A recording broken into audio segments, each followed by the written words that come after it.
Londres, envuelta en la niebla, no siempre oculta crímenes entre callejones oscuros. A veces, el verdadero misterio se esconde en una carta escrita con demasiada perfección, o en el temblor apenas perceptible de una despedida. Esta historia no trata solo de culpables y víctimas, sino de los matices silenciosos entre el amor y la traición. ¿Desde dónde estás escuchando esta historia? ¿Qué hora es allá donde estás ahora? Déjamelo saber en los comentarios. Abre bien los ojos del alma, porque a veces la verdad no ilumina, solo deja cicatrices. La historia comienza.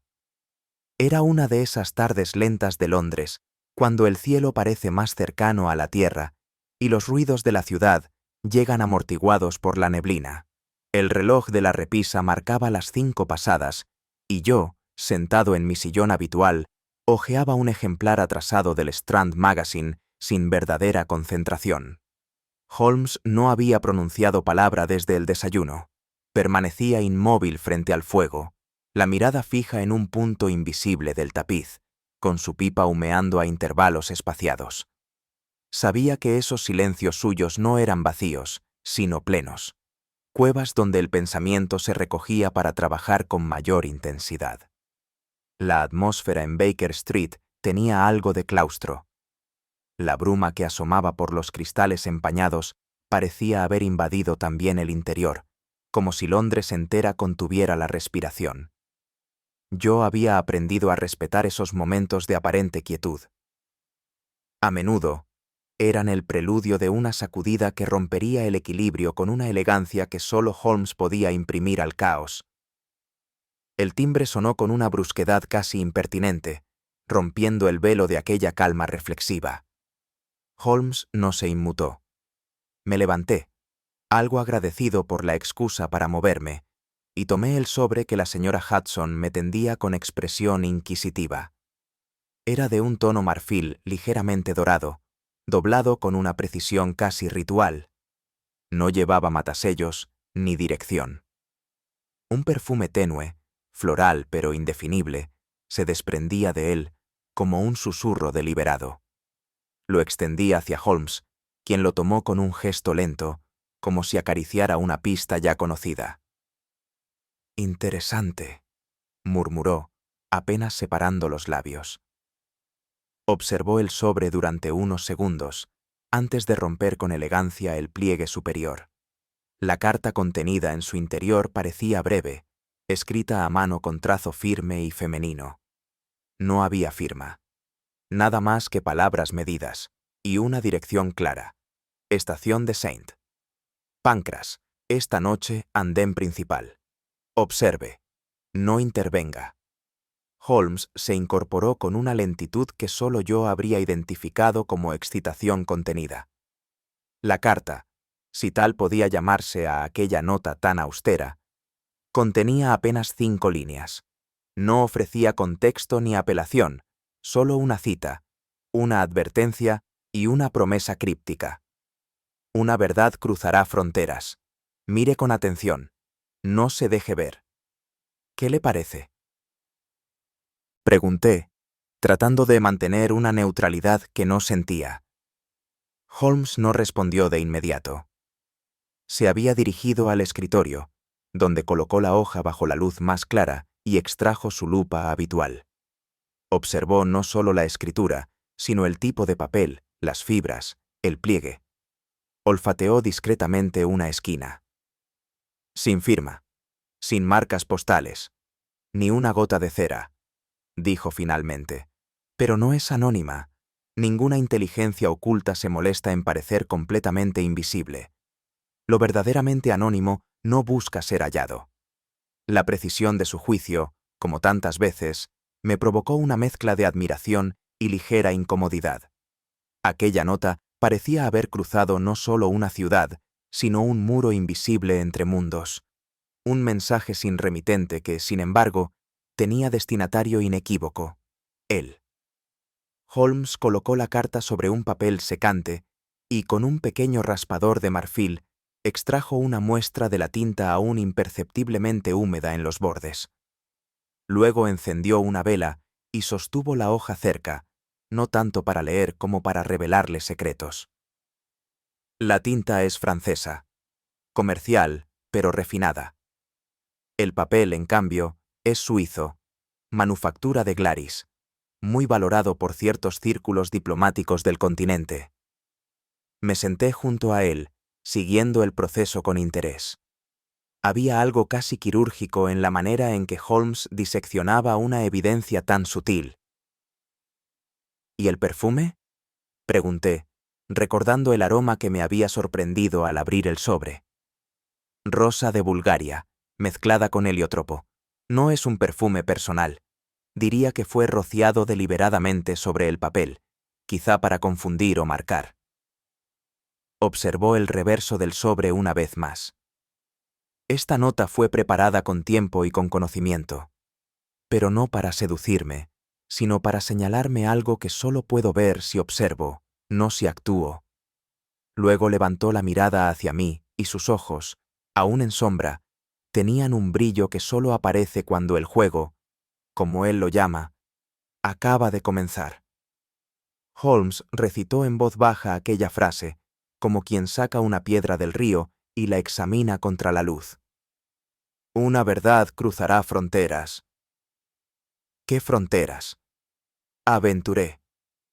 ¿Físicas? ¿Políticas? ¿Personales?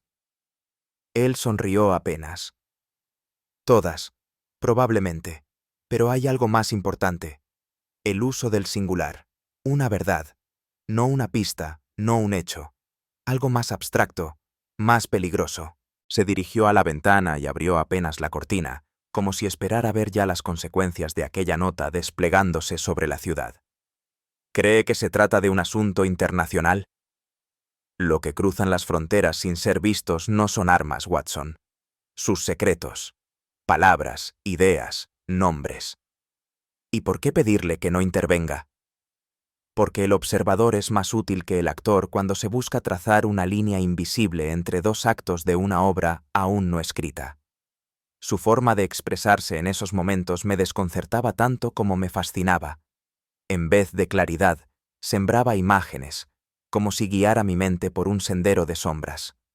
Pero yo sabía, como siempre, que él ya había empezado a ver lo que los demás aún ignorábamos. Partimos poco antes del anochecer, envueltos en nuestros abrigos de lana y sin palabras innecesarias. Holmes llevaba su bastón de fresno y el rostro cubierto por una bufanda gris que solía usar cuando deseaba pasar desapercibido.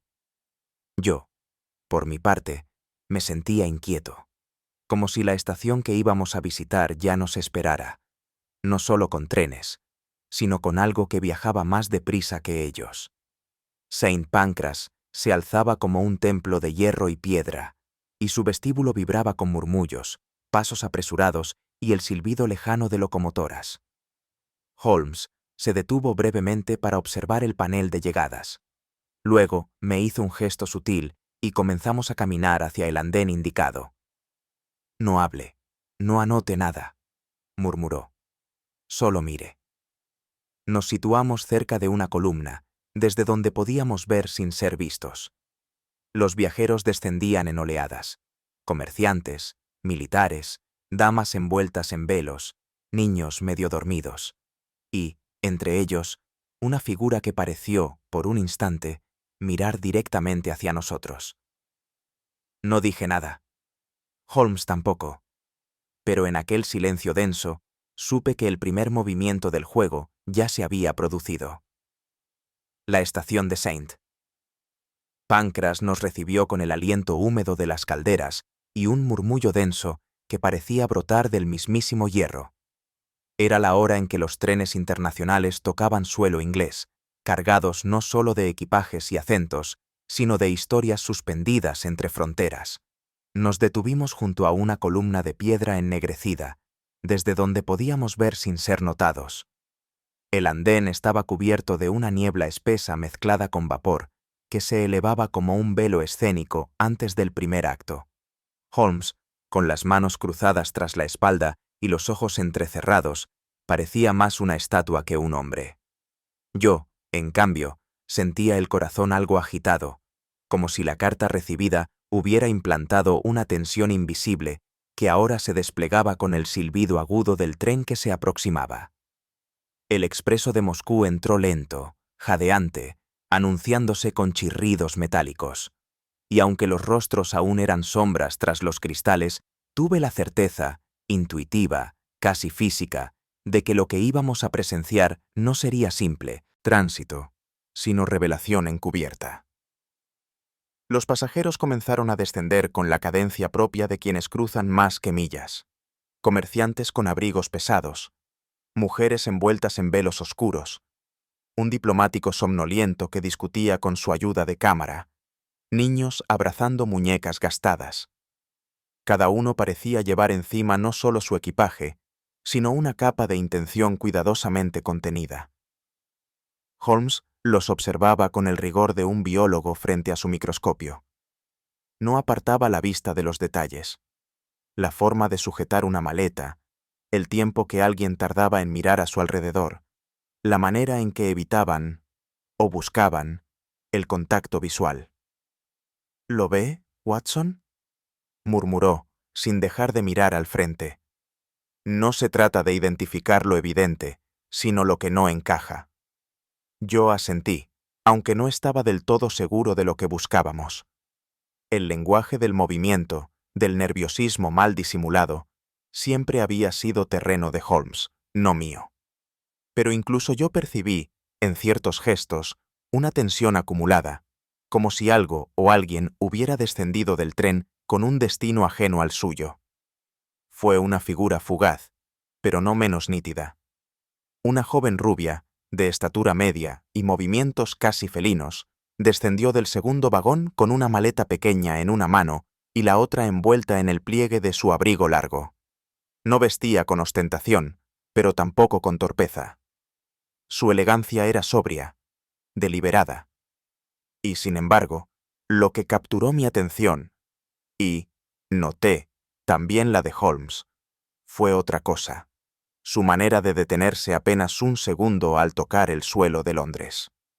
Miró a izquierda y derecha con un movimiento tan sutil como tenso. No buscaba a alguien. Parecía más bien asegurarse de que no la mirasen. Aquella inquietud silenciosa tenía un tinte casi animal, el reflejo del que ha aprendido a vivir bajo sospecha. Holmes no dijo nada, pero su mirada se endureció. La muchacha se perdió entre la multitud con la misma rapidez con la que había emergido, como si supiera exactamente hacia dónde ir. Quise seguirla, pero Holmes posó una mano ligera sobre mi brazo. «Aún no, Watson», murmuró. «La prisa es la forma más rápida de ser visto». Y así, la dejamos ir, aunque ninguno de los dos la perdió de vista en su memoria. Pocos segundos después de que la joven desapareciera entre los viajeros, una nueva figura emergió del vagón siguiente. Era un hombre alto, de porte rígido, con el bigote perfectamente recortado y un abrigo oscuro que llevaba abotonado hasta el cuello. Su andar tenía el ritmo inflexible de los entrenados en academias militares. Holmes se tensó apenas, casi imperceptiblemente. Observe, Watson. El hombro izquierdo ligeramente más alto. Antiguo uniforme. Oficiales rusos. El hombre avanzó con decisión, pero justo antes de perderse entre las sombras del pasillo que conducía a la salida, se detuvo. No más de un instante. Su mirada, aparentemente casual, barrió el andén, y allí, a unos metros de donde antes estuvo la joven, su vista pareció fijarse en un punto invisible. Fue entonces cuando Holmes murmuró: «¿Lo ha visto?» «¿Qué cosa?» El gesto, apenas 1 milímetro de inclinación con la cabeza, y una reacción leve en ella antes de alejarse. Confieso que no lo había notado, pero en ese momento algo se asentó en mi pecho. Una certeza sutil de que acabábamos de presenciar una clase de reconocimiento silencioso, cuidadosamente entrenado, como si entre ambos existiera un código que no necesitara palabras ni contacto. El trayecto de vuelta transcurrió en silencio. El ruido de los coches, el crujir de los neumáticos sobre el empedrado húmedo, todo parecía ajeno, remoto.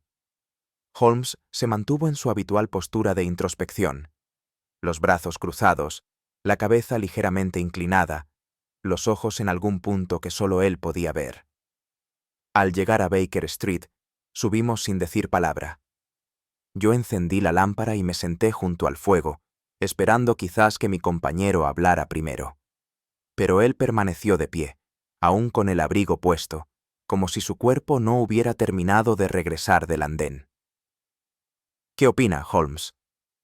Que la carta cumplió su propósito, abrir una puerta sin tocarla, pero aún no sabemos qué hay detrás. ¿Y la muchacha? Instruida. Fría. Pero nerviosa. No teme al encuentro, sino a quien lo ha hecho necesario. Quise preguntar más, pero comprendí que el pensamiento de Holmes aún vagaba entre el vapor del tren y aquella mirada fugitiva que no habíamos entendido del todo. En la habitación flotaba algo que no era solo duda. Era el presentimiento de una verdad que aún no deseaba ser descubierta. Fue casi al caer la noche cuando la señora Hudson trajo el ejemplar vespertino del Globe. Lo dejó sobre la mesa sin comentarios, pero noté que su ceño mostraba esa leve inquietud que solía acompañar las noticias poco comunes. Lo abrí sin apuro, dejándome guiar por los titulares. Y allí, en la tercera columna de la página principal, lo vi. Misterioso suicidio de diplomático ruso en el Hotel Balmoral. Leí en voz alta el breve artículo. Un alto funcionario de la legación imperial, nombre reservado por las autoridades, había sido hallado muerto en su habitación, aparentemente por envenenamiento. La puerta cerrada desde dentro, la ventana bloqueada y ningún signo visible de violencia. Holmes escuchó sin moverse. ¿Un suicidio? Dije, sin convicción.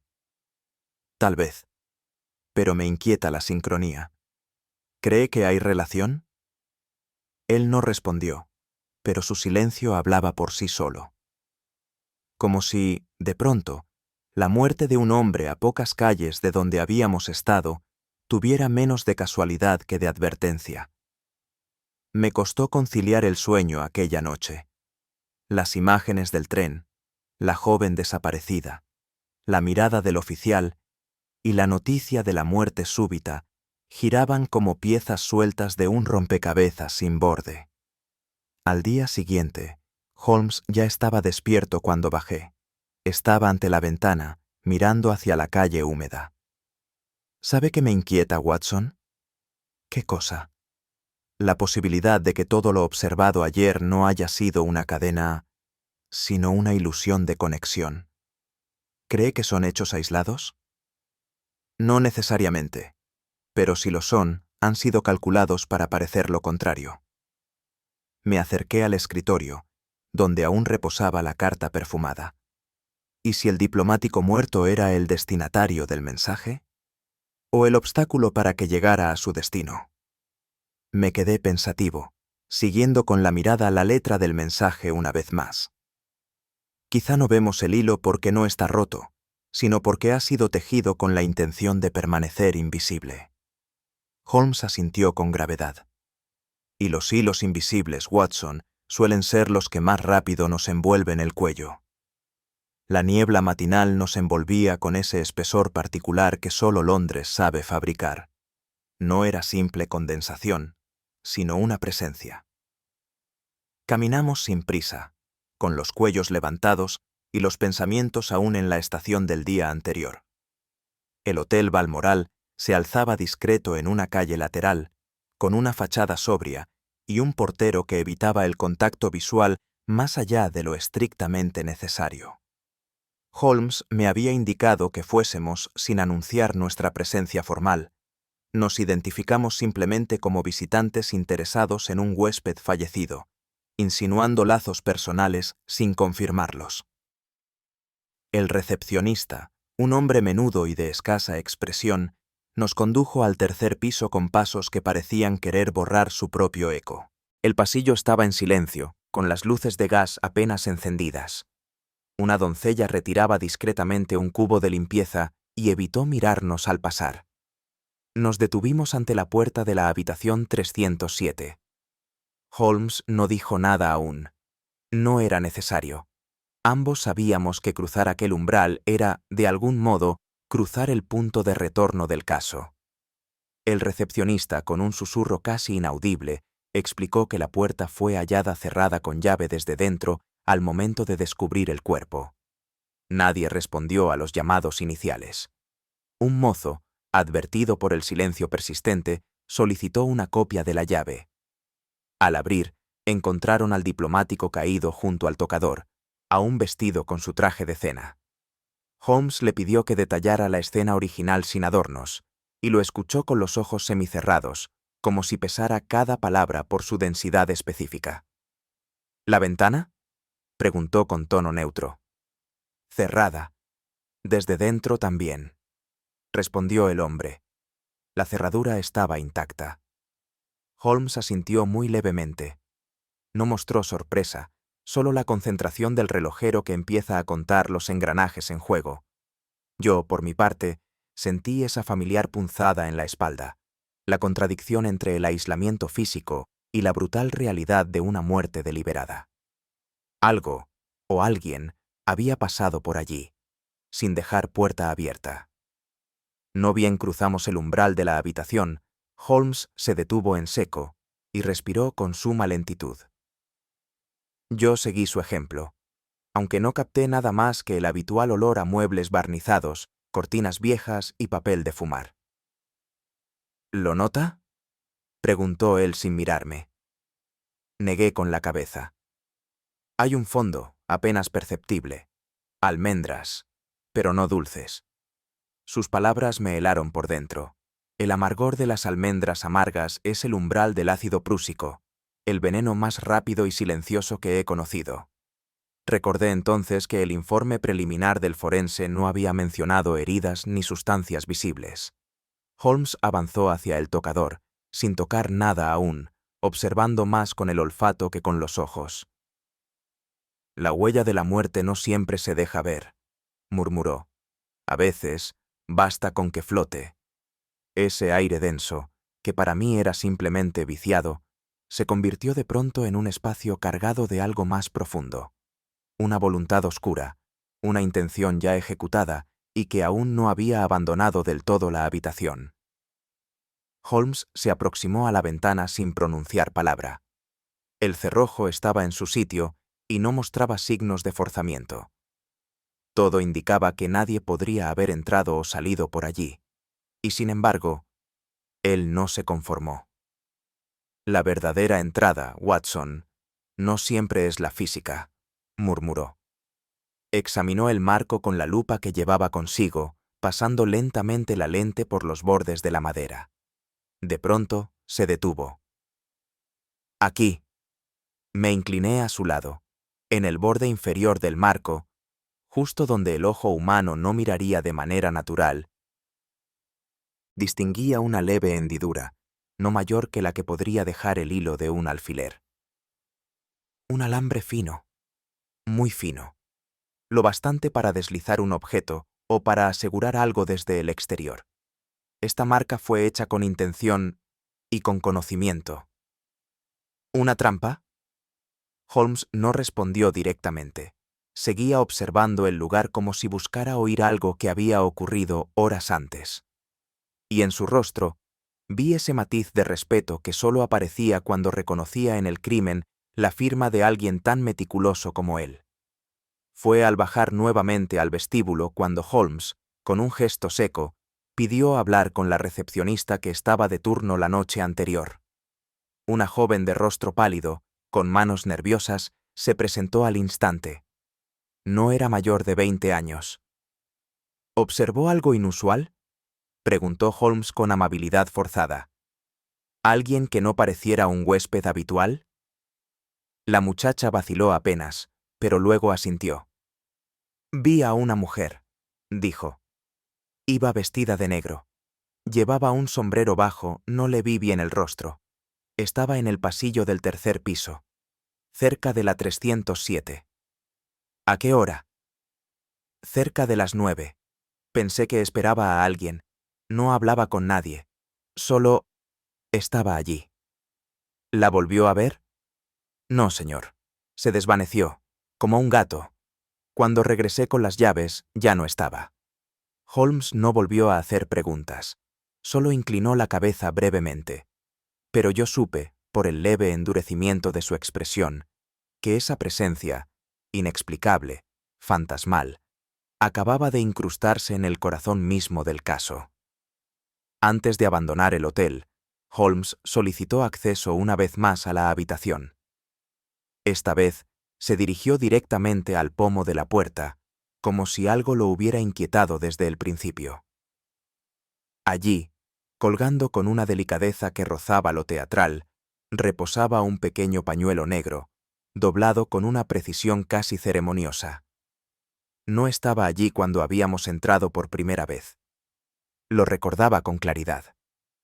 ¿Esto ha sido tocado?, preguntó Holmes al personal del hotel. No, señor. Nadie lo mencionó. Creímos que pertenecía al difunto, respondió uno de los mozos. Holmes lo tomó con la punta de su lápiz metálico y lo desplegó lentamente. No tenía iniciales, pero en una de las esquinas había una gota seca, de color oscuro, que podría haber sido sangre o tinta antigua. Esto no es un adorno, dijo con voz baja. Es una señal. Alguien ha querido dejar constancia de su presencia. Yo lo observé, sintiendo cómo crecía en mí una inquietud distinta. Aquello no era una firma, era una advertencia, o tal vez un duelo silencioso entre inteligencia y voluntad. Mientras regresábamos a Baker Street, las imágenes del hotel se repetían en mi mente como un carrusel oscuro. El cadáver en silencio, la ventana cerrada, el perfume amargo en el aire y ese pañuelo, casi flotando entre la muerte y el lenguaje secreto de los vivos. ¿Cree usted que fue realmente un suicidio?, me atreví por fin a preguntar. Holmes no respondió de inmediato. Fijaba la vista en la calzada como si leyera en los charcos una historia aún en borrador. Creo que el suicidio, como el silencio, puede ser fingido con gran habilidad, dijo finalmente, y que hay ejecuciones tan limpias que logran parecer autoinmolación. Yo callé. No por falta de palabras, sino porque el pensamiento que germinaba en mí resultaba inquietante. Si alguien era capaz de orquestar una muerte con tanta perfección, ¿qué más sería capaz de fingir? Al llegar a casa, sentí que la puerta de la 307 seguía allí, cerrada. No con llave, sino con algo más complejo. Una pregunta aún sin rostro. Holmes, desde la penumbra de nuestro salón, sostenía entre los dedos una reproducción esquemática del broche que la joven llevaba prendido al abrigo en la estación. Lo había dibujado de memoria en un trozo de papel de estraza, con su acostumbrada precisión. Era una figura sencilla, una estrella de 5 puntas sobre un círculo esmaltado en rojo. No es joyería común, dijo finalmente, ni adorno frívolo. Se trata de un emblema institucional. Consultó un compendio de insignias educativas del continente y no tardó en encontrar la correspondencia. El broche pertenecía a una antigua escuela privada para señoritas rusas en Ginebra, el Pensionnat Sainte-Cécile. Un internado de élite, conocido por aceptar hijas ilegítimas de la nobleza eslava, comentó. Discreción pagada en francos suizos. Yo le observé en silencio. Esa información no explicaba quién era la joven, pero sí revelaba desde qué silencios provenía. No todo origen es destino, pero algunos objetos, por su sencillez obstinada, delatan más que 1000 palabras. El nombre de la institución suiza nos llevó por una cadena breve de contactos hasta un pequeño albergue situado en Bloomsbury, un lugar anodino a simple vista, pero que Holmes, con su instinto para lo oculto, reconoció de inmediato como un refugio para extranjeras discretas. La encargada, una mujer severa con acento prusiano, intentó negarse a darnos información. Holmes, con su habitual mezcla de cortesía y determinación, la convenció sin levantar la voz. Supo mencionar un apellido que aún resonaba en ciertos círculos, y eso bastó para abrir la puerta sin romperla. Nos condujo a una habitación del segundo piso. Holmes no llamó. Simplemente esperó, y al poco, la puerta se entreabrió. Allí estaba ella. Reconocí enseguida la mirada fugaz de la joven del andén. El broche ya no colgaba de su ropa, pero la tensión en sus hombros, esa manera precisa de controlar su respiración, permanecía intacta. No parecía sorprendida, como si, en algún rincón de su mente, ya hubiera anticipado nuestra visita. «Mi nombre es Irina Petrova», dijo, sin extender la mano ni invitar a sentarnos. Su voz era suave, pero no débil. Cada palabra parecía pasar por un filtro invisible antes de ser pronunciada, como si midiera su peso y su destino. Holmes no la interrumpió. Yo, en cambio, sentí una repentina compasión, sin poder justificarla del todo. La habitación estaba ordenada con una sobriedad casi militar. Un baúl cerrado, una silla junto a la ventana, un pañuelo doblado sobre la mesa. La cama sin deshacer indicaba que no dormía bien. Irina nos miraba con una mezcla de resignación y vigilancia. No había sorpresa en su rostro, pero sí algo más hondo, una tristeza que no pedía consuelo. «¿Por qué nos observa desde la estación?», preguntó Holmes con su tono más neutro. «Porque sabía que alguien vendría», respondió ella, bajando ligeramente la vista. No sabía quién, pero sabía que lo haría. Y en ese momento, algo en su manera de responder me hizo pensar que Holmes no era el único hombre que había aprendido a leer los detalles más pequeños del silencio. Irina se sentó, por fin, junto a la ventana. No por cortesía, sino por estrategia. Desde allí podía ver la calle, incluso con el visillo corrido. «He traído una carta», dijo sin rodeos. No debía abrirla, solo entregarla. Holmes no preguntó a quién. Esperó. Yo apenas me movía por temor a romper el precario equilibrio de la escena. Me la dio un hombre. En Viena. O eso dijo ser. Pagó mi viaje, me pidió que no hablara con nadie y que no respondiera preguntas. Que tomara el tren, bajara en Londres y esperara. ¿Esperar qué?, inquirí. Ella alzó los hombros con ese gesto tan europeo que significa rendición sin derrota. No lo sé. Tal vez este momento. La historia era simple. Demasiado simple. El relato tenía los elementos formales de una verdad, pero carecía del peso específico de lo vivido. Holmes, con los ojos entrecerrados, parecía repasar cada sílaba, buscando la costura mal cosida. ¿Tiene la carta aún? No, la entregué ayer. ¿A quién? La pausa que siguió fue larga, y cuando Irina respondió, su tono apenas varió. A alguien que no me dio su nombre, pero sí una promesa.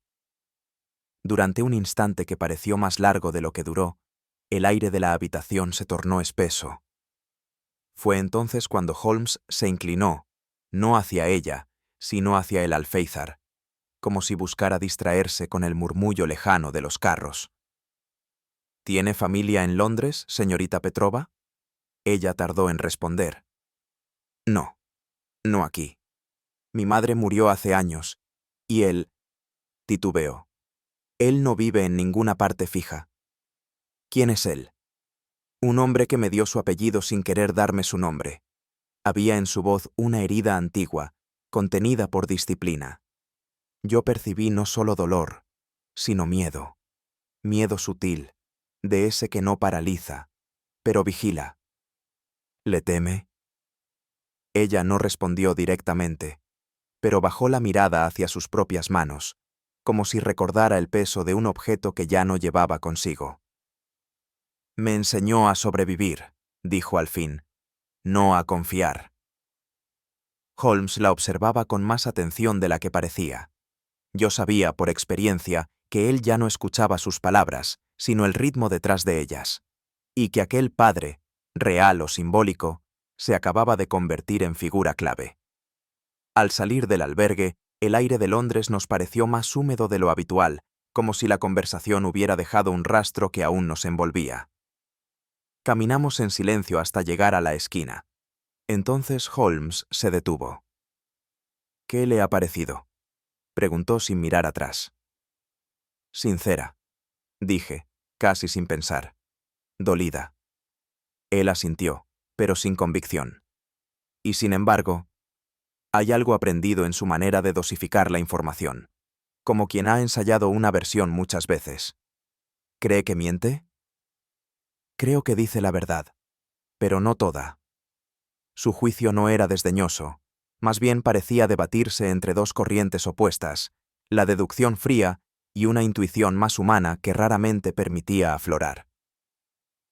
«Hay heridas que enseñan a callar», añadí. «Eso no las hace menos verdaderas». Holmes me miró por un momento, y sus ojos tenían una sombra distinta, no de duda, sino de interés profundo. «Lo sabremos pronto», dijo con calma. «Los que callan por miedo, tarde o temprano, revelan más que los que gritan por orgullo». Y con ese pensamiento nos internamos en la bruma, mientras detrás de nosotros el albergue parecía cerrarse como un párpado fatigado. La mañana había amanecido con una palidez resignada, de esas que cubren Londres con una capa de silencio húmedo. Yo me disponía a revisar unos apuntes médicos cuando la señora Hudson nos anunció la llegada de un sobre. Holmes lo tomó con cautela. El papel era rugoso, de color pardo, sin sellos ni firma. Su superficie mostraba huellas recientes de manipulación, como si hubiera sido preparado con premura pero entregado con deliberación. El peso del contenido no era uniforme, y al agitarlo apenas, se percibía un leve crujido de papel más delgado en su interior. Holmes no pronunció palabra mientras lo abría con su cuchillo de carta. Lo hizo con la lentitud de quien desenvuelve no un mensaje, sino un desafío. Dentro, envuelto en una hoja de periódico alemán, apareció lo que a simple vista parecía un fragmento de mapa antiguo, con los bordes chamuscados y una mancha oscura en un extremo. «Ya era hora», dijo Holmes en voz baja, y comprendí que, fuera quien fuera su remitente, no era desconocido para él. Extendimos el trozo de mapa sobre la mesa. Era rectangular, irregular por los bordes, y claramente parte de un documento mayor. La parte central mostraba una línea férrea, con marcas a mano que seguían una ruta que no reconocía de inmediato. Lo más extraño, sin embargo, era el olor, una mezcla penetrante de tinta fresca y algo químico, casi ácido, que me hizo fruncir el ceño. Holmes lo olió brevemente, sin tocarlo directamente. «Tinta con trazas de disolvente industrial», comentó. «Alguien intentó borrar o quemar parte del contenido». Y se detuvo a tiempo. Me incliné a observarlo más de cerca. Había nombres escritos en cirílico y una serie de números a lápiz en el margen inferior. El conjunto parecía a medio camino entre un itinerario y un plano táctico. ¿Podría ser parte del trayecto del tren de Moscú? Podría. Pero la pregunta más interesante, Watson, no es qué muestra, sino por qué llegó ahora, y así. Había, en la disposición misma del fragmento, una intención de sugerir más que revelar. Como si lo importante no estuviera en el mapa, sino en el hecho de recibirlo. Holmes retiró del estante un volumen polvoriento, el Anuario Ferroviario Internacional, con horarios y trayectos de todos los trenes que cruzaban Europa Central. Lo abrió con la precisión de quien consulta un oráculo. «Observe», dijo, señalando una página.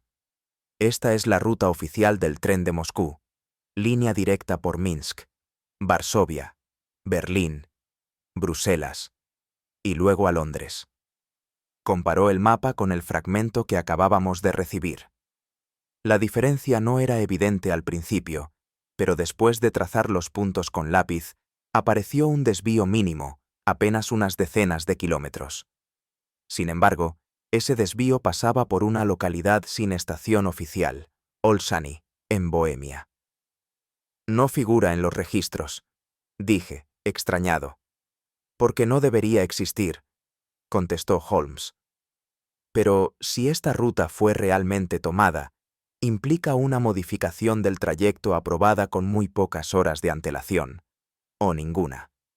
Ese detalle, que podría parecer insignificante para cualquiera, tenía el peso de una llave que gira en una cerradura vieja. Un desvío no declarado, una escala imposible, una alteración que exigía una logística silenciosa. No era un error, era una elección. Como médico, había aprendido a valorar los síntomas aislados, pero aún más la manera en que se encadenaban. Y aquel desvío, esa pequeña desviación del tren que no constaba en documento alguno, me pareció, por primera vez desde que inició el caso, una grieta real en la superficie. Holmes, esto cambia todo. Si Irina viajó en ese tren y ese tren pasó por una estación no declarada, podríamos estar frente a una entrega clandestina, ¿no lo cree? Él no respondió de inmediato. Yo, sin embargo, sentía que habíamos tocado un nervio expuesto, algo que conectaba los fragmentos dispersos.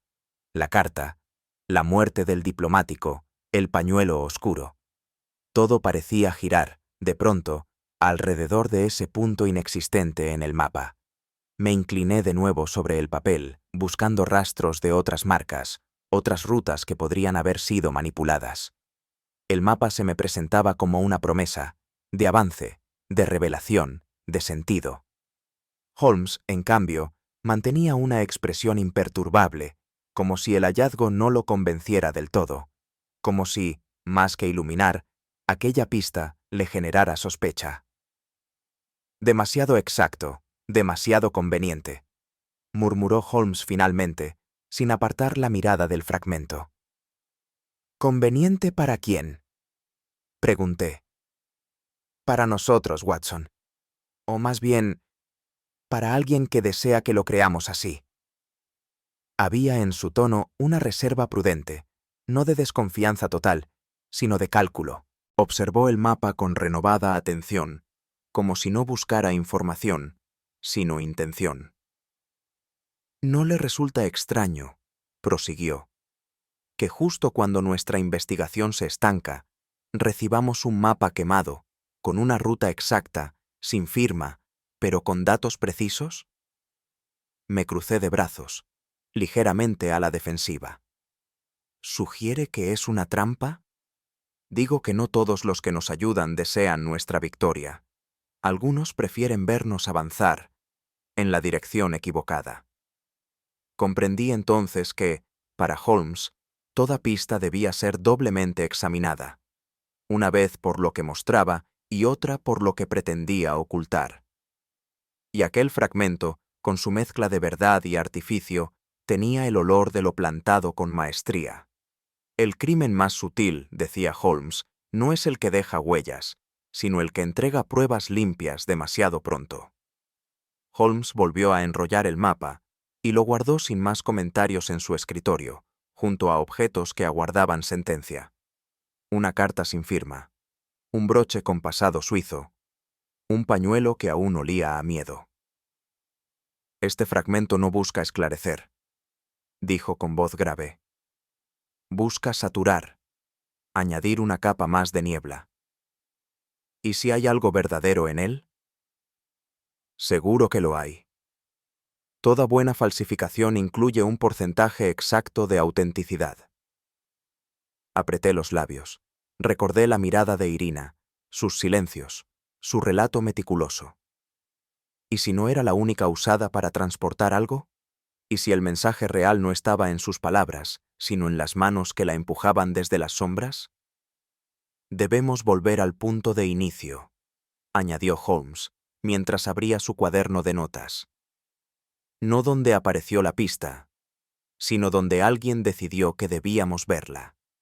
Y en ese momento entendí que el verdadero juego no era desenmascarar a un culpable, sino descubrir quién, entre sombras, estaba escribiendo la narrativa misma que nos veíamos obligados a seguir. Holmes nunca olvida un gesto. Aquel leve asentimiento, imperceptible para mí en la estación de St. Pancras, Había quedado suspendido en su mente como una aguja sobre un compás. Y ahora, días después, con una discreción casi ceremonial, me anunció que había identificado al hombre del bigote militar. Coronel Nikolai Reznikov, dijo mientras me tendía una carpeta delgada. Agregado militar de la Embajada Imperial Rusa, oficialmente diplomático, extraoficialmente, un peón que ha aprendido a mover torres. El nombre no me era familiar, pero el tono con que lo pronunció bastó para advertirme de su peso. ¿Y qué hacía en la estación?, pregunté. Exactamente lo que hacen quienes no desean ser vistos: mirar. Holmes se había valido de una red de antiguos conocidos en Whitehall para obtener la información. No había llamado la atención, y eso le complacía. Reznikov no había cometido aún ningún delito, pero su presencia en el andén, el mismo día, a la misma hora, y con esa mirada entrenada, era, para Holmes, menos una coincidencia que una firma sin rúbrica. Durante los días que siguieron, Holmes cultivó un silencio más denso que de costumbre. No se trataba de inactividad, sino de una quietud fértil, como la de un lago que esconde corrientes profundas. Yo sabía que había recurrido a Langdale Pike, aquel coleccionista de rumores disfrazado de misántropo, y a uno o dos contactos de su propio archivo, cuyas identidades prefería no revelar. Lo que obtuvo fue, como era de esperar, tan revelador como inquietante. Reznikov gozaba de inmunidad diplomática, pero su reputación era más ambigua.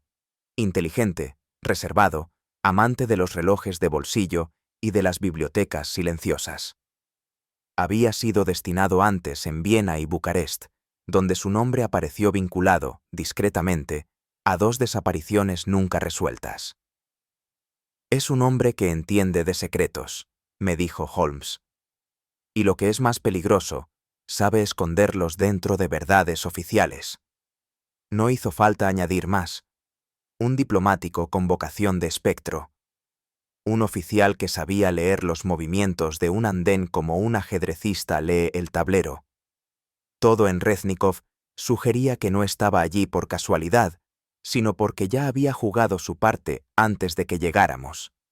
La noticia llegó envuelta en uno de esos silencios que solo se rompen cuando ya no pueden sostenerse. Un joven mozo de tren había sido hallado muerto en un depósito ferroviario en las afueras de Londres. El cuerpo estaba tendido junto a un vagón abandonado, sin signos visibles de violencia. Holmes solicitó acceso inmediato a través del Lestrade, quien, aunque reticente, accedió con la resignación de quien sabe que, tarde o temprano, el detective terminará allí de todos modos. El lugar era frío, húmedo, con olor a aceite viejo y carbón rancio. El cuerpo yacía sobre una manta raída, con el uniforme aún abotonado. No había sangre, ni traumatismos. Solo la piel ligeramente azulada en torno a los labios y los dedos crispados como si se hubieran aferrado a algo invisible.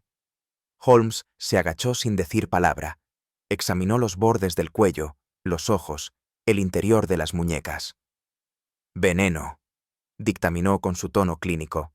Rápido, eficaz y silencioso. Pero lo que más le llamó la atención no fue la causa de la muerte.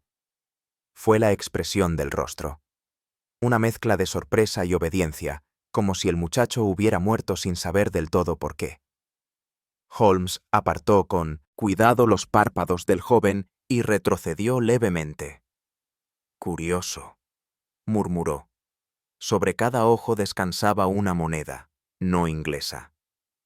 Reconocí, con un leve estremecimiento, el perfil desgastado del zar Alejandro en una de ellas.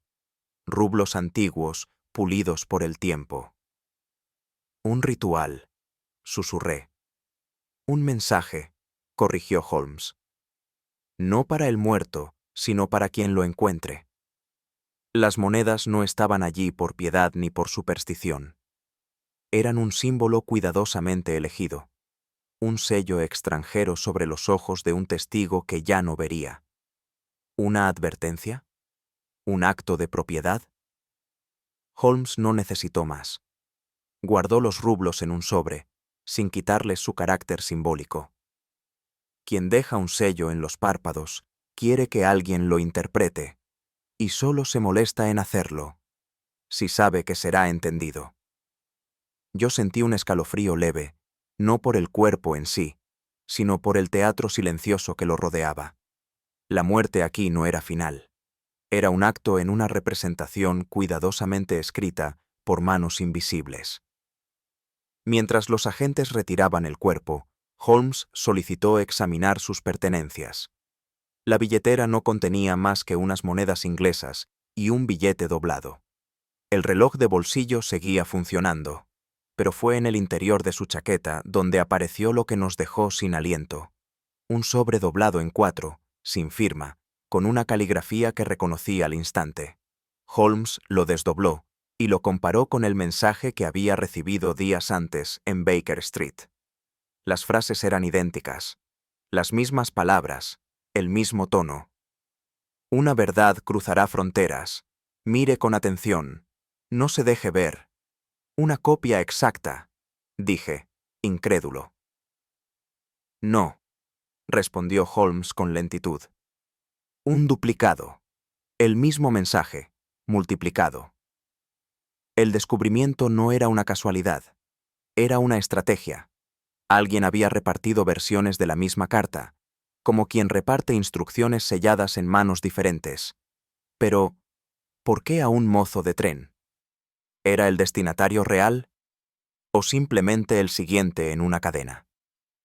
Holmes no respondió, pero su mirada, afilada y lejana, parecía estar ya muy por delante de nuestras palabras, recorriendo hilos que aún no sabíamos que existían. De regreso en Baker Street, Holmes extendió ambas cartas sobre la mesa, una junto a la otra, como si fueran piezas opuestas de un mismo enigma. No eran simplemente iguales, eran idénticas hasta en la presión del trazo, como si hubieran sido reproducidas por la misma mano con idéntica intención. Esto no es una comunicación, dijo, sin levantar la vista.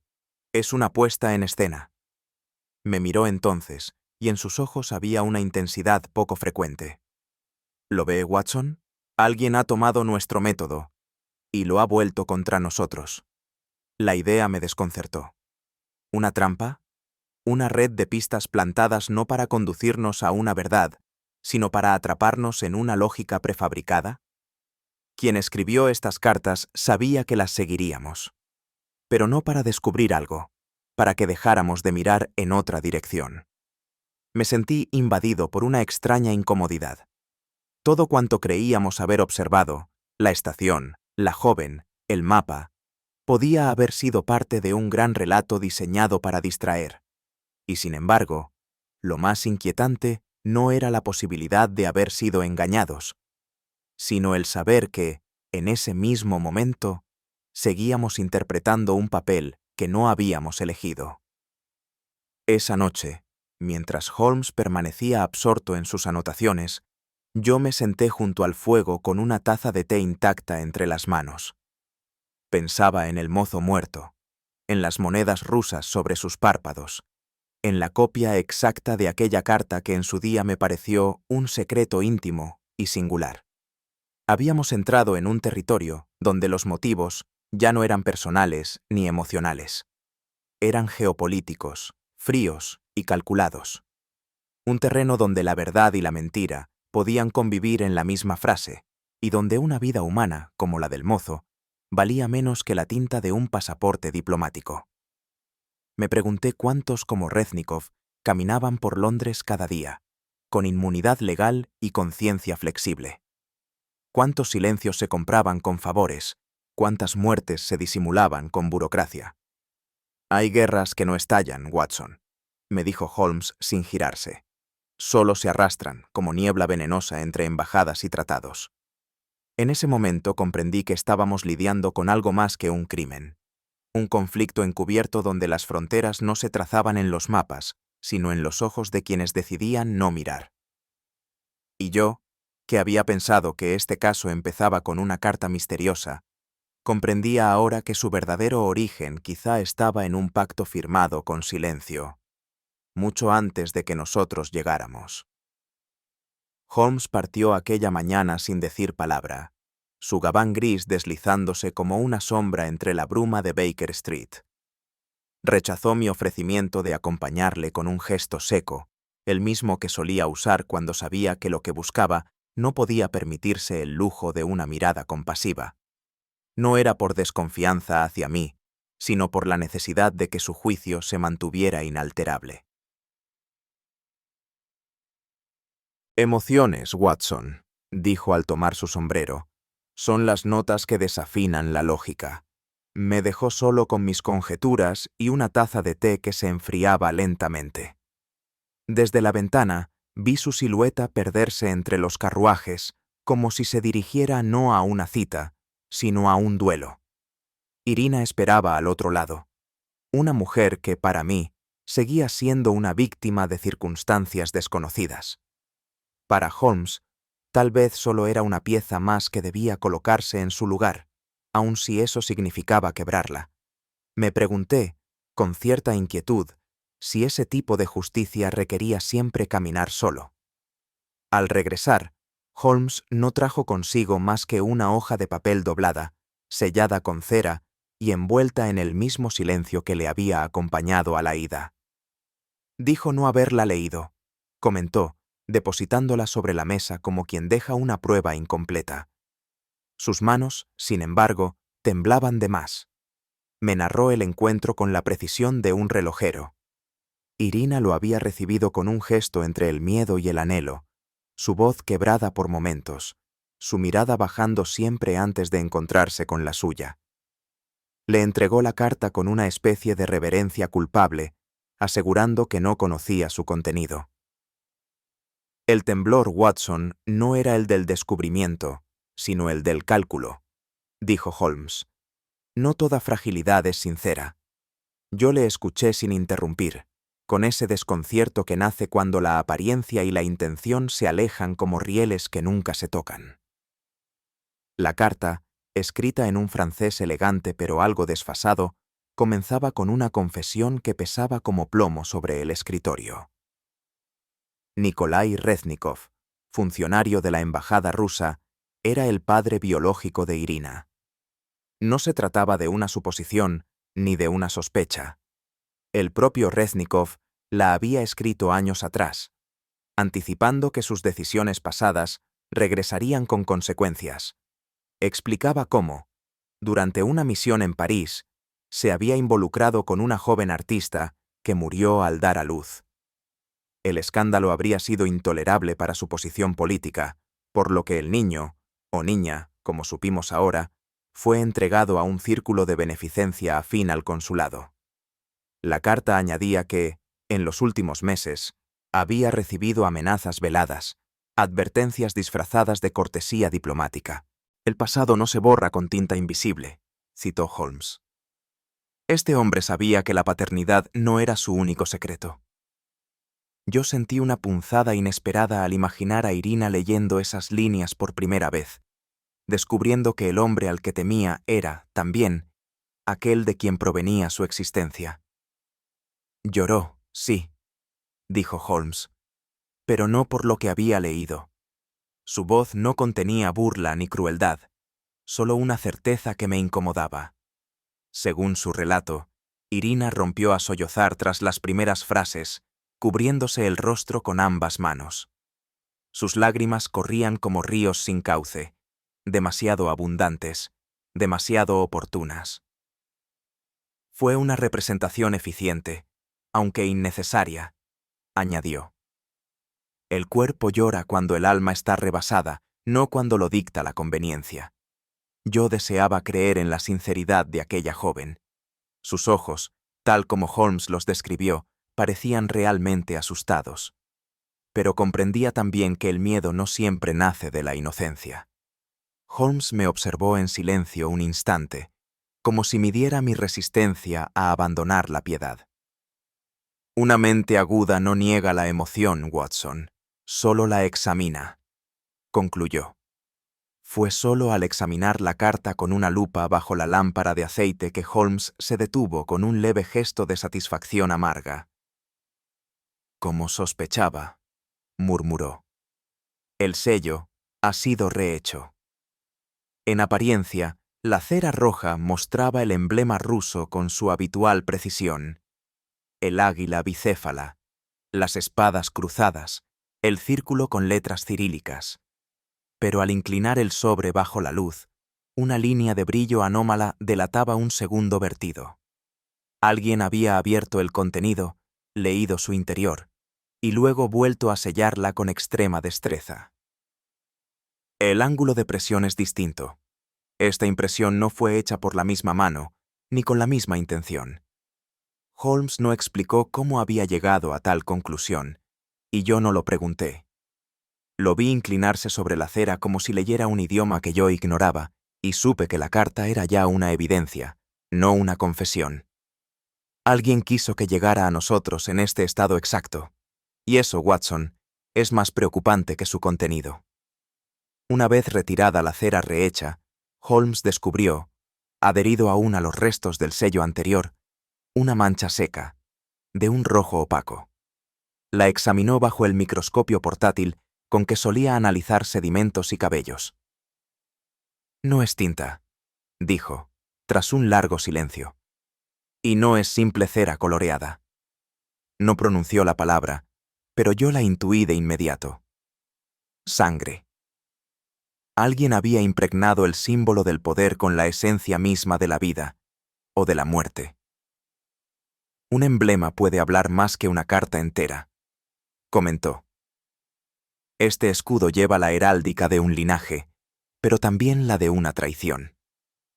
Me estremecí sin saber por qué. Tal vez porque, en ese instante, comprendí que lo que se jugaba ya no era solo una verdad personal, sino una pugna de silencios, un lenguaje cifrado entre banderas y sombras. Esa noche no dormí.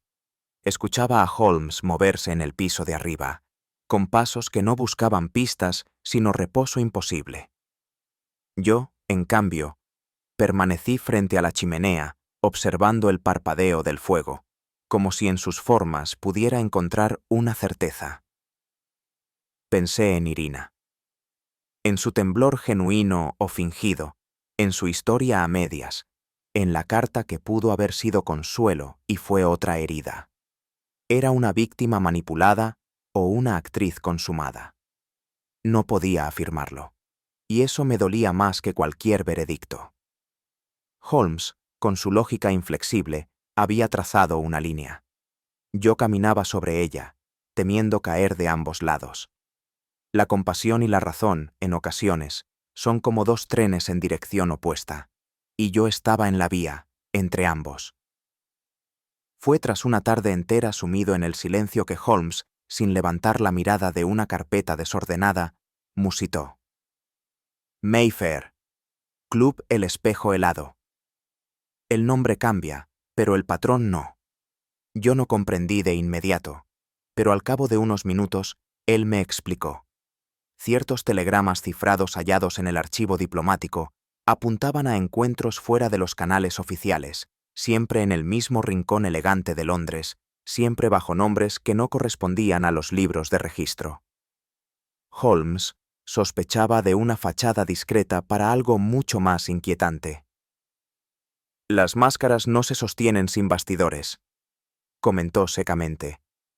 Allí veremos los hilos que sostienen esta farsa. No pude evitar un escalofrío. Mayfair, con sus lámparas tenues y su aroma a cuero viejo, parecía un escenario demasiado pulido para esconder traiciones. Pero si Holmes tenía razón, y rara vez no la tenía, la pista recién descubierta nos llevaría al corazón mismo de un juego de sombras. Nunca olvidaré la atmósfera del espejo helado.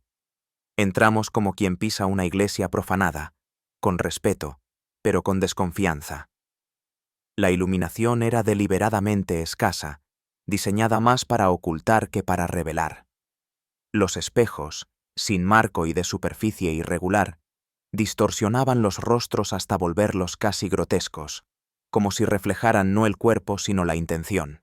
Las voces eran bajas, moduladas. Copas finas tintineaban al compás de murmullos en alemán, ruso y francés. Nadie parecía sorprenderse por la presencia de Holmes, disfrazado con la sobria elegancia de un agregado cultural de Estambul. Yo, relegado a un rincón como simple acompañante, observaba sin interferir, aprendiendo a leer las pausas entre palabra y palabra. Lo que más me inquietó, sin embargo, fue cómo evitaban mirarse los presentes. Las miradas se deslizaban como agua sobre aceite, sin adherirse, sin profundizar. Aquello no era un club social, era una ceremonia silenciosa del espionaje. Todos parecían saber más de lo que decían. Y en medio de ese teatro glacial me di cuenta de algo que jamás olvidaría. En ciertos lugares, las máscaras no se quitan al salir. Se vuelven piel. Holmes dominaba el arte del disfraz con una perfección que nunca dejaba de desconcertarme. Esa noche en particular, no solo modificó su acento y postura, sino que adoptó una especie de escepticismo educado, propio de diplomáticos que han leído demasiado y confiado muy poco. Nadie en el club pareció dudar de su pertenencia. Al contrario, algunos lo saludaron con gestos de reconocimiento, como si lo hubieran visto en alguna recepción en Viena o Biarritz. Lo observé desde la distancia, moviéndose entre los salones con la naturalidad de quien conoce el terreno y domina las reglas no escritas del lugar. Su atuendo era impecable. Un frac oscuro, reloj de bolsillo con cadena opaca, pañuelo doblado con descuido estudiado.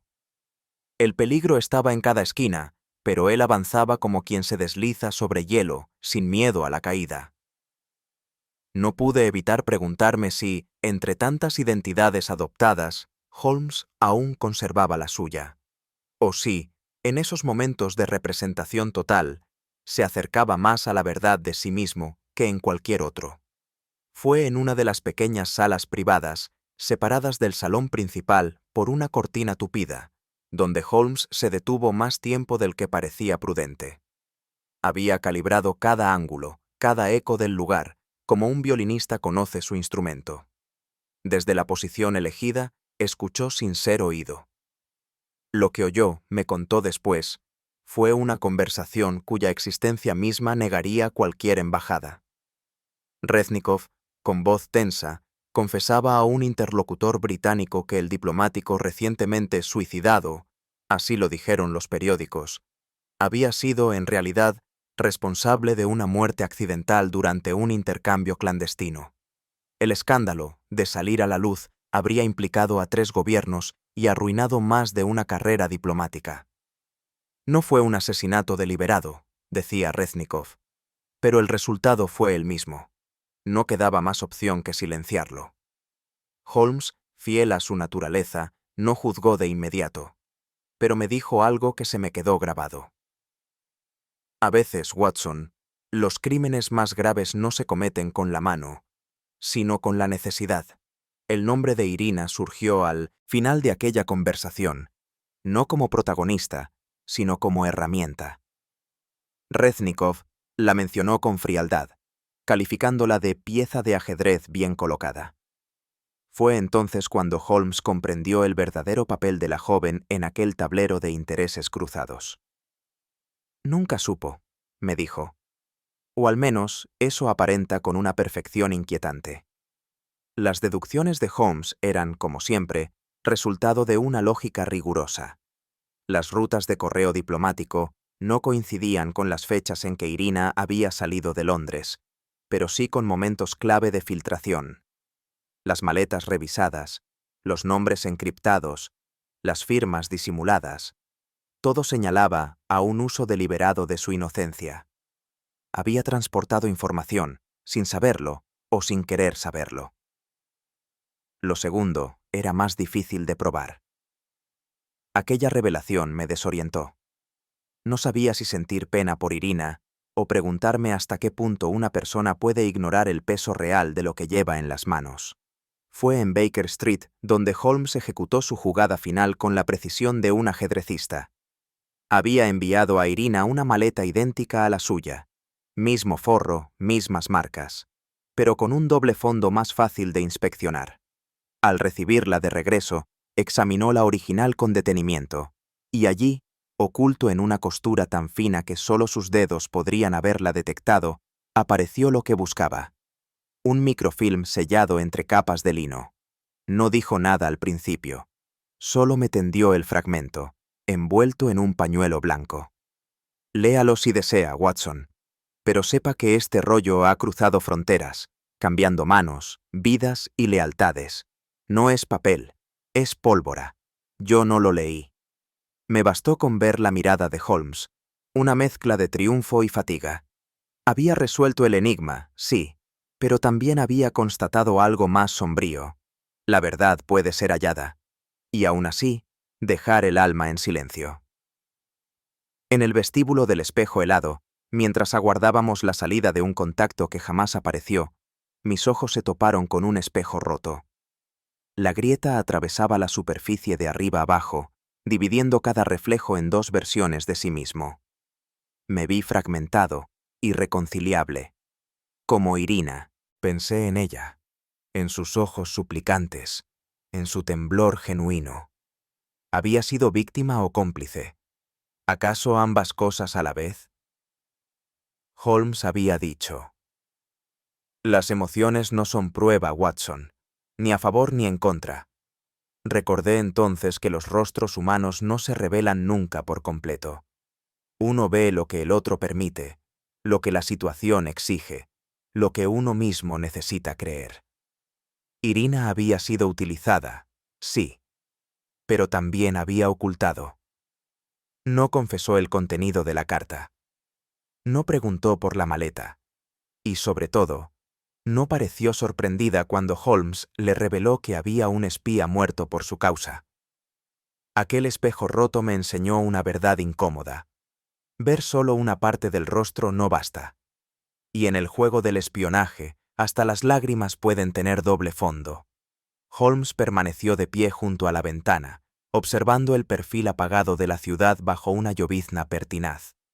Su silueta, inmóvil como una estatua tallada en pensamiento, no revelaba nada de la tormenta interior que yo adivinaba tras sus ojos. La estación será nuestro tablero final, murmuró al fin, sin volverse hacia mí. El silencio será nuestra mejor arma. No pregunté más. Con Holmes, la lógica no se compartía, se desplegaba cuando ya nada podía interferir. Sabía que todo dependía de una sincronía casi matemática, la posición de los trenes, la vigilancia de Scotland Yard y una última jugada que debía parecer fortuita. Preparó instrucciones escritas para Lestrade, un mensaje anónimo para Irina y un objeto que envolvió en papel marrón sin que yo viera su contenido. Nada de violencia, Watson. Solo precisión, repitió. Y en su voz, por primera vez en semanas, percibí una nota extraña. No satisfacción, sino algo más cercano al cansancio de quien ve demasiado claro. Cuando Holmes me confió que Irina debía partir aquella misma noche, protesté con vehemencia. ¿No sería mejor protegerla aquí?, inquirí. Él negó con suavidad, como si ya hubiese recorrido ese camino en su mente. Protegerla, sí, pero a su manera, doctor. No debemos hacerla prisionera de nuestras sospechas ni de nuestras buenas intenciones.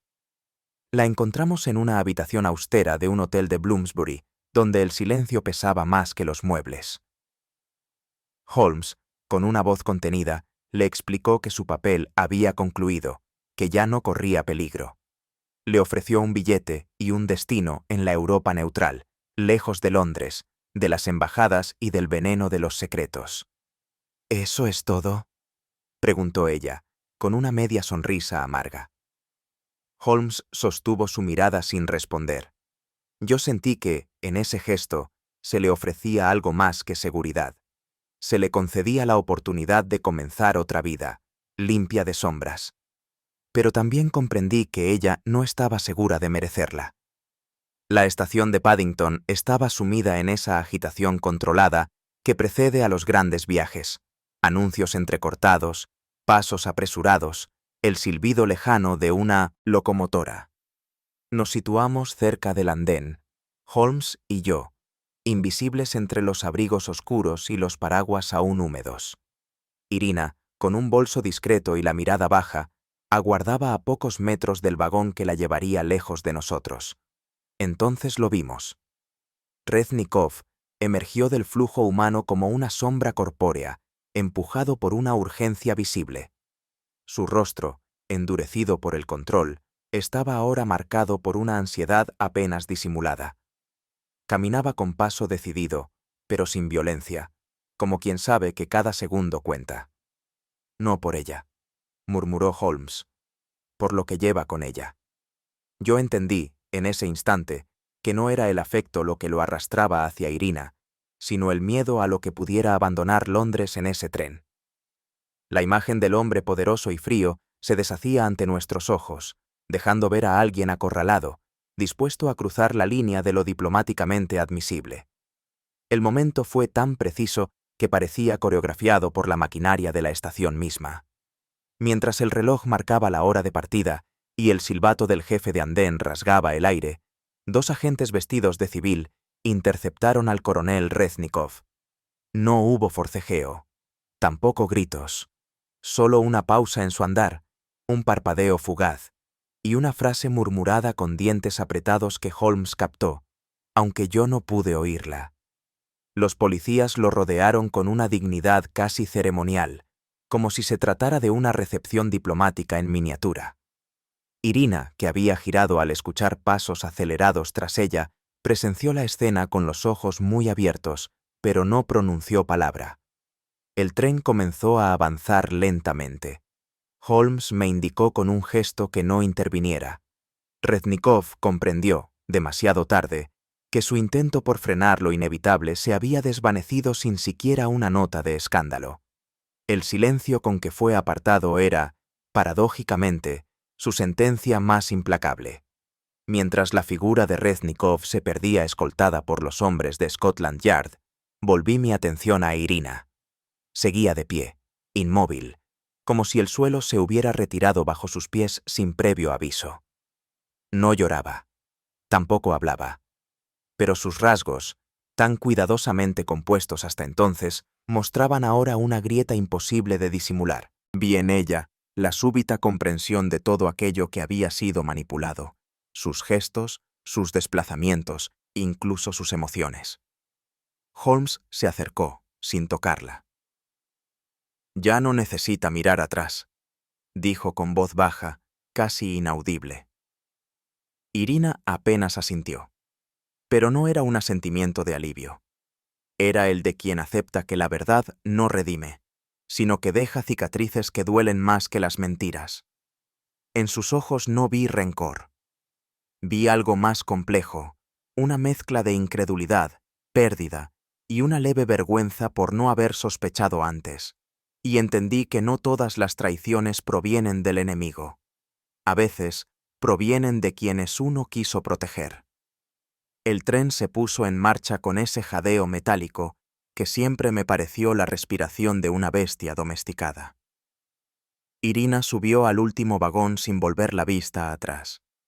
Holmes y yo nos quedamos en el andén, contemplando cómo se alejaban el acero y la sombra, como si algo más que un tren se desvaneciera en la bruma de la noche. «No hay satisfacción en esto, Watson», dijo, con una frialdad que apenas lograba ocultar su tristeza. «Solo la posibilidad de que no haya más muertes». La multitud volvía a ocupar el espacio, sin sospechar que había presenciado el desenlace de un juego cuya existencia ignoraban. Me pregunté si Irina encontraría paz, o si el silencio que dejaba atrás sería más atronador que el ruido de las ruedas sobre los rieles. Holmes guardó el reloj de bolsillo que había consultado tantas veces aquel día y añadió: «La justicia, a veces, no da consuelo, solo ordena el caos». Y en aquel orden silencioso, sentí que algo más profundo se había roto para siempre. Mientras caminábamos en dirección opuesta al gentío, sentí un peso extraño sobre mis hombros. No era la fatiga, sino el eco de una certeza incómoda. Algunas verdades, al ser desveladas, no iluminan, sino que ciegan. Holmes no dijo palabra, pero su silencio no era vacío. Era el de quien ha ganado una partida sin disfrutar del triunfo. Bajo nuestros pies, los rieles seguían vibrando levemente, como si conservaran la memoria de lo que se había ido. Pensé en Irina, en Reznikov, en las vidas deshechas no por crimen, sino por secretos. Y me pregunté si, alguna vez, habíamos hecho justicia o solo administrado ruinas. Durante días me había preguntado por qué Holmes mantenía su expresión inescrutable cada vez que se mencionaba la carta. Aquella que, supuestamente, había traído a Irina a nosotros envuelta en temor y fragilidad. Pero fue solo cuando el caso hubo concluido, ya sin la urgencia del peligro, que Holmes, con la serenidad que siempre antecede a sus golpes más certeros, me reveló lo impensable. No era del todo auténtica, Watson, dijo.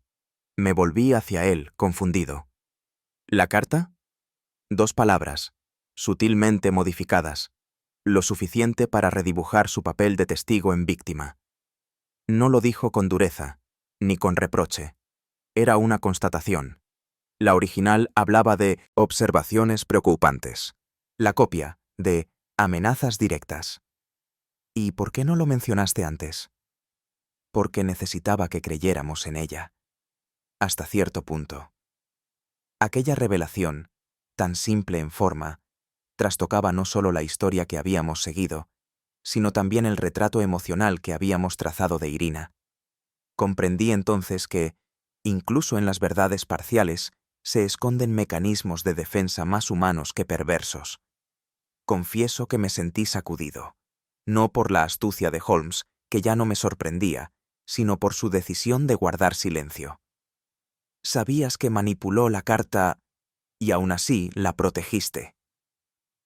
Holmes me miró sin pestañear. No necesitábamos más pruebas contra Reznikov.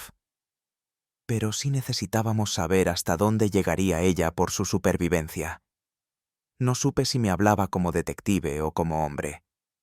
Quizás ambos roles se habían fundido en uno solo aquella vez. ¿Y si hubiera sido una impostora? Pregunté. Lo habría sabido. Lo supe. La falsificación no era burda, era emocional.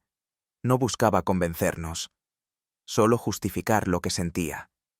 Me estremeció la frialdad con que diseccionaba el gesto de Irina, como si hablara de un fragmento de carta y no de un alma en ruinas. Y sin embargo, en sus ojos había algo distinto. No admiración, ni lástima. Tal vez una especie de respeto silencioso por quien había usado la única herramienta que le quedaba: las palabras, aunque fueran a medias verdaderas. Fue entonces cuando Holmes, encendiendo su pipa con una lentitud pensativa, dejó caer la frase más desconcertante de aquella noche. Reznikov no fue culpable por lo que hizo, sino por lo que sintió. Y reprimió. Lo observé en silencio.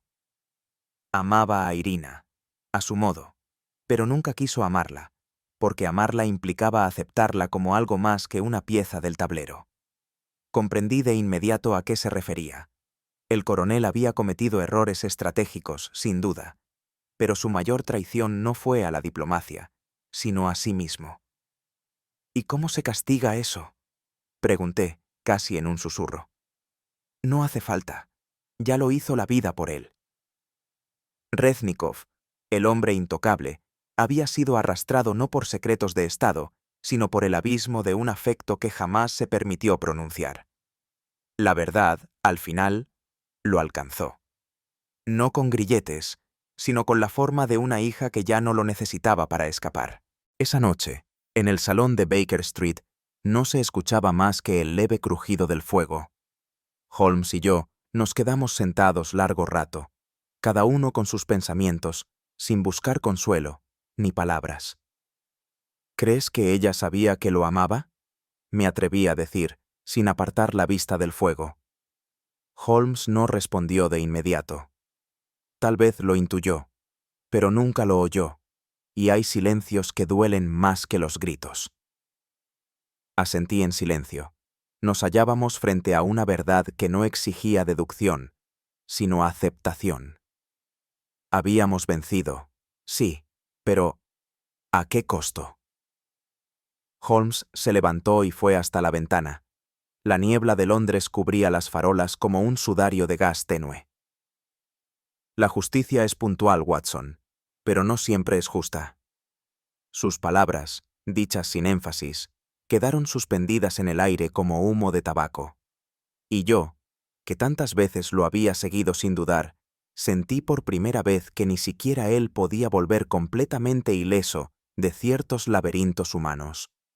Desde entonces, hay una imagen que regresa a mí con una persistencia casi dolorosa: el tren alejándose entre la bruma, en una estación cuyo nombre nunca supe. Irina de pie junto a la ventana, su rostro pálido iluminado por la luz temblorosa del vagón. La locomotora se llevó consigo más que cuerpos y equipaje. Se llevó preguntas sin respuesta, afectos mal digeridos, y un eco de palabras que nunca llegaron a decirse. A veces, en sueños, me parece que la estación está vacía y el tren no llega. Otras veces, que parte sin nadie dentro. Y siempre me despierto con la sensación de que algo se ha perdido para siempre, algo que no figuraba en los informes policiales ni en las columnas del periódico. Solo queda el rumor de los rieles, como una despedida que no cesa. Y entonces comprendo que no todas las partidas son visibles. Algunas suceden en la quietud del alma, y duran toda la vida. He acompañado a Holmes en decenas de casos, desde los más sangrientos hasta los más enigmáticos. Y sin embargo, este me dejó un sabor distinto. No más amargo, sino más complejo. La verdad, que en otros casos nos traía alivio o justicia, aquí no hizo más que desnudar lo frágiles que somos cuando el amor, el miedo y el deber se entrelazan. Irina no fue culpable, pero tampoco del todo inocente. Reznikov no fue monstruo, pero sí cobarde emocional. Y Holmes, él cargó con el peso de saber y callar, como solo los verdaderos sabios hacen cuando la verdad no cura, sino hiere. ¿Y yo? Solo puedo observar, narrar, y preguntarme si es posible hacer el bien sin destruir algo en el camino. A veces creo que el conocimiento, lejos de liberarnos, nos encierra en jaulas de certeza, porque hay cosas que uno preferiría no haber comprendido nunca. Y sin embargo, ahí están, como estaciones sin nombre, donde la conciencia detiene sus pasos y duda. No todos los trenes van al pasado. Algunos, sin que lo sepamos, nos dejan en estaciones donde la verdad espera, sola y temblando. Allí, sin billete de regreso ni compañía asegurada, comprendemos que cada caso resuelto deja cicatrices invisibles. Y que el mayor misterio no está en los hechos, sino en lo que decidimos perdonar. ¿O no? Algunas verdades, incluso cuando se revelan, no traen consuelo. Se deslizan en el alma como un tren en la niebla, silenciosas, inevitables y frías. En esta historia, no fueron los crímenes lo que más pesó, sino lo no dicho. Las emociones contenidas, las palabras alteradas, los afectos que se disfrazaron de estrategia. Holmes, en su silencio, parecía comprenderlo mejor que nadie. Hay enigmas que no se resuelven con lógica, sino con una resignación serena ante lo irrecuperable. ¿Tú también crees que Irina fue víctima, o acaso una cómplice más del engaño? Déjamelo saber en los comentarios. Si este misterio dejó en ti una sombra de duda o una emoción inesperada, te invito a compartirlo con alguien que aprecie las verdades a media luz. Dale like, deja tu opinión, y suscríbete para más historias donde el crimen no siempre es el mayor de los pecados.